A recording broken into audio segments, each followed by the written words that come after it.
Shalom. Cette semaine, nous allons lire la paracha de Re'eh. Re'eh Anochi. Vois, je vous donne à choisir entre la bénédiction et la malédiction.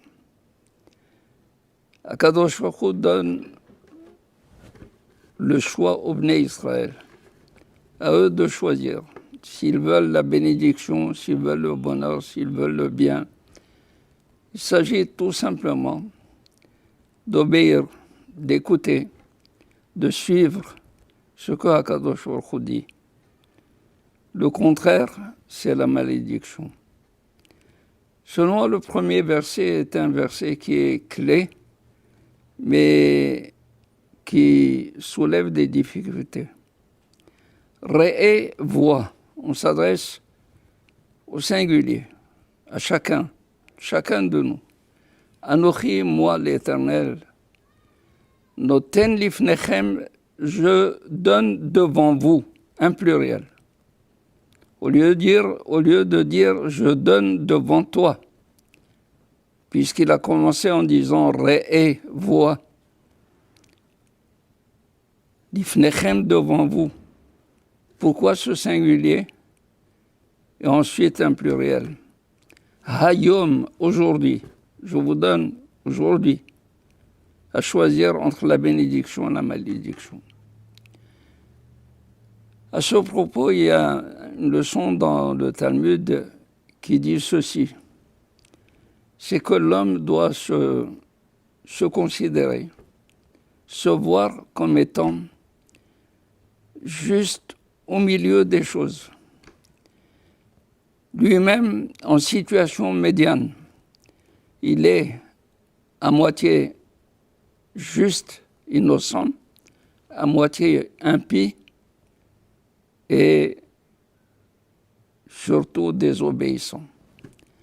Et alors, chaque fois qu'il a à faire une action, il devrait se voir comme étant ce fléau de la balance, que s'il fait une bonne action, il va faire pencher toute la balance vers le bien. Si c'est le contraire, il va faire pencher la balance vers le mal. Et alors, de ce fait, de lui dépend, de sa conduite, de son choix, à chaque fois qu'il a à le faire, dépend le fait qu'il soit juste, méritant ou déméritant ou impie. Pas seulement lui-même, l'homme doit se voir comme si le monde entier est à moitié juste et à moitié impie, à moitié innocent et à moitié méchant.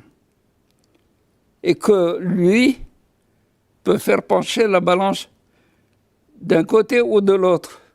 Donc le destin du monde dépend de chacun de nous, de ce choix au moment de l'action, quand on réfléchit, quand on veut choisir, on choisit et on engage le monde entier, pas seulement soi-même, le monde entier.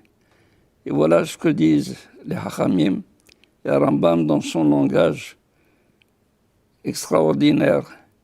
Il dit, l'homme, s'il choisit le bien, voici qu'il a fait pencher la balance pour lui, pour le bien et le monde entier également. Il a sauvé le monde entier. Seulement, et ha-beracha asher tishmeu. La beracha, asher tishmeu. Qu'est-ce que ça veut dire asher? Asher, c'est une assurance. Asher, assurance.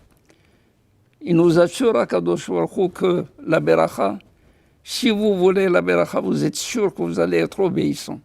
Vous êtes sûr, je vous assure que vous allez être obéissant. Et non seulement cela, vous allez avoir la beracha de Aleph jusqu'à Tav. Et à beracha. Aleph, c'est la première lettre. Tav, c'est la dernière lettre de l'alphabet. Entre les deux, entre la première et la dernière, il y a toutes les lettres, c'est-à-dire toutes les bénédictions seront incluses dans la bénédiction du choix que nous avons fait, que nous faisons. Et Hayom, de même que le jour éclaire, le jour, même si il y a des moments où il y a de l'ombre, il y a de l'obscurité, mais on sait que le lendemain, un jour va se lever, le jour va se lever. Et il va y avoir le bonheur, et on va se lever sur un bonheur, sur un bien. C'est ça la bénédiction.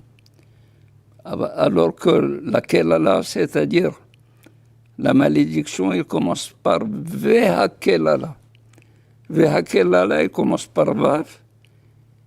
Et la lettre suivante, c'est le He. Or, le Vav suit le He. He précède le Vav. Ça veut dire que pour laquelle là, ça va aller en rétrogradant. Non seulement en rétrogradant, mais il n'y aura pas beaucoup plus de lettres qu'une seule. De Vav à He. Ça veut dire que laquelle là sera moindre, sera mourante. Pourquoi? Parce que il y a Akadosh Baruch Hu qui a engagé toute sa confiance en Am Israël, toute sa bénédiction à Am Israël.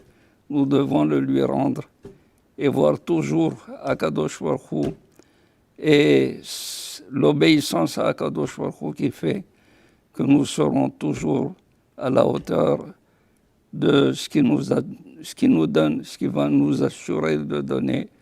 Amen.